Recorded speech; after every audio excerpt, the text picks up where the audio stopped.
عمران خان یو ځل بیا پیشنګویي ورکړه ملګرو چې 80% چانس دی چې زه سبا ګرفتار شم. د منګل په ورځ چې اسلام آباد کې د هغه کومه پیشي ده نو د هغې حوالې سره هغه څه وویل.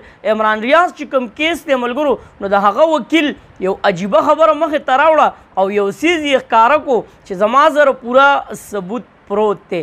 د پی ټی آی او د جماعت اسلامي چې کوم اتحاد دی نو څنګه چې پیپل پارټۍ والا پرون د بدماشۍ څه خبرې کړې وي نو نن یې هغه د بدماشۍ خبرې واضحه کړې چې او موږ د سند بدماشان یو. پوره ډیټیل سره په دې ویډیو کې شریک کوم خو ویډیو به د ملګرو سره شیر کوئ او کمنټس کې به موږ سره خپله رای لازمي راکوئ. CNN له چې کومه انټرویو عمران خان ورکړې د ملګرو نو په هغې باندې نظر اچو خو اول د سره دا خبره شریک کوم چې پرون کله د CNN نه د عمران خان انټرویو شروع کېده نو د CNN چې کوم صحافي و نو هغه ته یو ډېر عجیبه سوال وکړو چیرې موږ 2 هفتې ستا د دې انټرویو انتظار وکړو. دومره غټ انتظار اخر ولې کېږي د عمران خان انټرویو ته؟ هغه چې کومې خبرې مخې ته راوړې دې سیټ کې تاسو ته ښکاري چې منګل کو میری ګرفتاری کې 80% امکانات ہے. سبا چې کومه د هغه په عدالت کې پیشي ده په اسلام آباد کې نو هغه وویل چې 80% چې کوم دی نو زما د ګرفتارۍ چانس دی. نو څنګه تاسو کتلی شئ چې کوم حالات په دې ملک کې جوړ شو نو د پی ټی آی چې کوم کارکنان دي نو هغه یو طرف ته شو هغه نظربند شو. د دې خلکو د کمیشن دی چې کله عمران خان باندې موږ لاس اچو نو چې په ملک کې حالات نه خرابېږي نو الله جل شانه دې حفاظت وکړي. دعا به کوو او بیا خپلو کارکنانو ته دغه یو میسیج ورکړی دی که چېرې زه ګرفتار هم شوم نو ګوره تاسو به داسې قسم حالات نه جوړوئ کوم چې په 9 مئی باندې جوړ شوي وو. خواتین سینئر قیادت سمیت 10,000 کارکن زیر حراست ہے. وی چې 10,000 چې کوم زما کارکنان دي په هغې کې زنانه هم شامل دي هغه غوی गिरफ्तार کړي دي. ایسا کیا مسئلہ ہوا باجوہ نے پی ٹی آئی کی حکومت گرا دی. داسې وی کومه خبره وه چې باجوا صاحب زما چې کوم حکومت دی نو هغې راوغورځو. دا خبره هم ټیک ده ځکه چې تعلقات د پی ټی آی او د اسټیبلیشمنټ ډېر مضبوط وو دومره پورې مضبوط وو چې د باجوا صاحب دپاره او نورې ورله هم د ډیوټۍ چې کوم ټایم وو نو هغې ورله سیوا کو. نو هغه خپله وی چې اخر وجه څه وه چیرې زما حکومت چې کوم دی نو د ده سره دوی میلاو شو او زما حکومت یو غرضو. آج تک سمجھ نہیں آیا باجوا کو مجھ سے ایسا کیا مسئلہ ہوا. تاسو آخر وای داسې څه مسله زمانه باجوا ته راغلی وه چې دا کوم حالات یې جوړ کړل زما سره. میرے حکومت کے خاتمے کے ذمہ دار باجوا ہے. زما د حکومت د راغورځولو ذمہوار چې کوم دی نو هغه باجوا دی. اوس راځو ملګرو د پیپل پارټۍ او د جماعت اسلامی چې کومه جګړه نن وشوه هغه په څه باندې وشوه. پیپل پارټي کا میر بنانے کا خواب پورا نہیں ہوگا.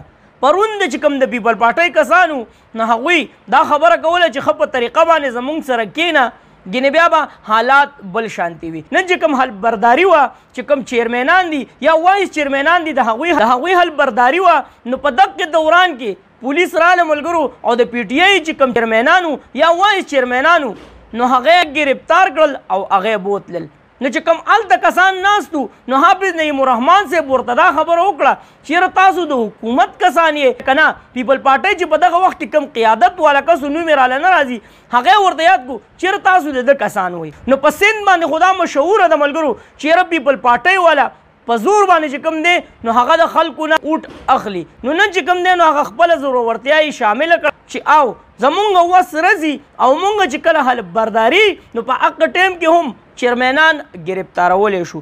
اوس راځو ملګرو د عمران ریاض چې کوم خبر دی نن په 22 تاریخ باندې د هغه عدالت ته پیشي وه خو هغه پیش نه کړی شو. نو د سیټ کې تاسو ته ښکاري عمران ریاض پاکستان کې کسی ایجنسی کے پاس نہیں. آئی جی چې کوم دی ملګرو هغه دا خبره وکړه چې عمران ریاض د یوې ایجنسۍ سره هم نه دی یعنې چې کوم ایجنسیانې دي نو دا یې وویل چې یاره موږ معلومات وکړو نو هلته کې عمران ریاض نشته. نو زموږ یو غړو تو باس دغه پار که اسمان ته وختو. دا هم یو د افسوس خبره ده یو د حیرانتیا خبره ده. نو عدالت ورته څه ویل عدالت چاہتی ہے عمران ریاض کی زندگی کو خطرہ نہ ہو. لاہور ہائی کورٹ والے ورته ویل چې یاره موږ دا غواړو چرته د عمران ریاض ژوند ته خطره نه وي. مجھے عمران ریاض کی زندگی کی فکر ہے چیف جسٹس لاہور ورته ویل چې موږ سره د عمران ریاض د ژوند ډېر زیات فکر دی. بهر ملګرو چې کوم د هغه وکیل دی نو بهر چې کوم تپوسونه وشو نو هغه یو USB د جبه راویسته او ویل که چرې داسې حالات روان وي نو زه به عدالت ته ریکویسټ کوم چې په دې یو ایس بی کې کومې ویډیوګانې دي نو هغه دې شو کړی شي. نو دا کمې ویډیوګانې دغه وکیل به کیدای شي ګرځېدلی چې کوم خواوشا سی سی ټي وي کیمرې ریکارډینګ دی چې عمران ریاض په کم طرف لاړی یا چا اوچت کو نو کیدای شي چې دغه کم ریکارډینګ دی هغه په دغه یو ایس بی کې موجود وي. د پنجاب ملګرو چې کوم نگران حکومت دی نو په 14 مئی چې کوم الیکشن کېدو نو د هغې حوالې سره نگران حکومت څه وایي هغوی وایي چې یاره الیکشن موږ سره پیسې هم نشته نپري را سره هم نشته نو موږ الیکشن ته جوړ نه یو. د افسوس خبره خو دا د ملګرو تاسو به هم حیران یې چې موجوده حکومت هم د دوی دی او بیا هم د الیکشن نه یریږي. نو دا هم د حیرانتیا خبره ده چې پکار دی چې یاره دوی ویلې چې راځئ الیکشن کو. نو تاسو دې سیټ کې کتلی شي وفاق کی 14 مئی کو पंजाब में इलेक्शन के फैसले पर नजरसानी की इस्तेदा. इस वक्त इलेक्शन हुए तो सिर्फ 77,000 की नपरी दस्तयाब है. पंजाब में इलेक्शन के लिए 5,54,000 एहलकार दरकार होंगे. 9 मई के बाद सूबे में सिक्योरिटी सूरत हाल तब्दील हो गई है. निगरान हुकूमत पंजाब के सूबे में पूरी इलेक्शन के मुखालिफत چې کوم نگران حکومت دی نو حکومت پنجاب دی وی چې مونږه الیکشن نشو کولی چې کوم خبره وکړه ملګرو 9 مئی خبره وکړه چې په 9 مئی چې کوم حالات تیر شو نو د هغې حوالې سره زمونږ سره چې کومه نپري ده نو صرف 77,000 نپري ده او 5 لاک نه بره چې کوم تعداد دی نو مونږ له د نپرۍ پکار دی. نو که اوس ملګرو داسې حالات جوړ شو څنګه بل ورځ عمران خان ګرفتارېدو نو تاسو به ویل چې یاره ټول پاکستان چې کوم پولیس دی کومه نپري ده نو هغه د عمران خان نه تاو شوې ده. خو دې د الیکشن نه یریږي هغه ټولو ته پته ده په دې کې څه دومره خاص خبره نشته دی.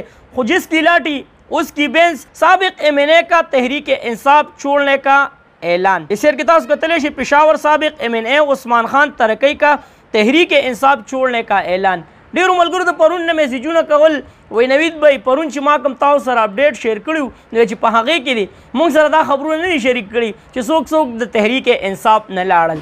نو د دې په حوالې سره خو به ته زه کیدای شي تاسو اورېدلې مې یو لطیفه ده او یو اتي په غوږ کې یا ماشه ناستو یا مچ ناستو 4-5 ورځې پکې تېرې کړي دي نو چې کله هغه تلو نو د اتي ته وایي چې زه لاړم نو اتي ورته ویلي دي چې یاره نه خو دې په راتلو پوه شوی یم او نه دې په تلو پوه شوی یم.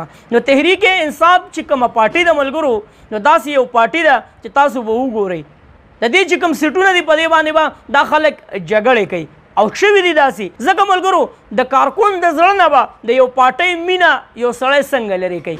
اوس به تا ته مخامخ ووایي چې زه د دې پارټۍ سره مینه نه ساتم خو دننه په زړه کې د تحریک انصاف چې کومه مینه ده نو هغه به تاسو اخر څنګه ختموئ. زه صرف دغه تپوس کومه.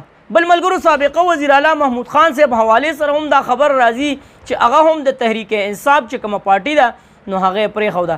دا خبره خو مکمل بې بنیاده ده خبر مکمل غلط دی. محمود خان چې کوم دی نو هغه لا پارټي نه ده پرېښې. دغه ملګرو د نن ورځې اپډیټ د نن ورځې چې کوم خبرونه هغه مې ستاسو سره شریک کړل.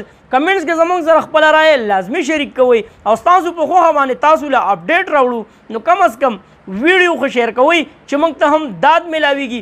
ویډیو له لایک ورکوئ ښکلې کمنټس کوئ او د الله جل شانه نه په کمنټس کې دعاګانې غواړئ چې الله جل شانه په دې ملک پاکستان باندې خپل خصوصي رحم وکړي. چېرته مې الله مخاد آباد او خوشحاله ساته. اخر کې یو واس پاکستان زنده باد مسلمان زنده باد. تل دی وي آباد دی وي زموږ وطن پاکستان دی وي او مسلمان دی وي. د لوی الله په امان.